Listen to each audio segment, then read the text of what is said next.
পিছাবনির শহীদ বারো, কলমে জগৎপতি তা, কণ্ঠে শ্রাবণী চ্যাটার্জি। সবাই জানে পিছাবনির শহীদ মানে মাতঙ্গিনী হাজরা। আরো 11 শহীদ হলো যারা গুলিতে হয়েছিল ঝাঁঝরা। 13 বছরের বীর লড়াকু কিশোর লক্ষ্মীনারায়ণ দাস। বেয়োনেটের খোঁচা ও বাটের আঘাত ছিল মুখের দুপাশ। পুরীমাধব প্রামাণিক কুঠারো টাঙ্কি হাতে জীবন কৃষ্ণ বেরা। বীরদর্পে 50 জন ইংরেজ সেনাকে করেছিল তারা। পূর্ণচন্দ্র মাইতি, নিরঞ্জন পাখিয়াল ও নগেন্দ্রনাথ সামন্ত ইংরেজ সেনা মেরে লড়েছিল, তাই ফেরেনি আর জীবন্ত।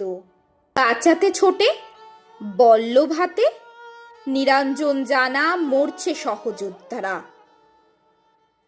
বন্দে মাতরম ধ্বনিতে দীক্ষিত ছুটে আসেন রামেশ্বর বেরা। সংখ্যায় কম ইংরেজ সেনা, কিছুটা হলেও হয়েছিল বেশ ভীত। হাতে বন্দুক আর রাইফেল দিয়ে মারতে থাকে সব দুর্বিনীত। ঢাল হাতে ক্ষিপ্র গতিতে সামনে ছোটে উপেন্দ্রনাথ জানা।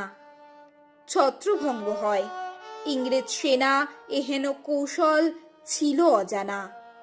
রক্তাক্ত দেহে এগিয়ে চলে নির্ভীকভাবে মাতঙ্গিনী হাজরা।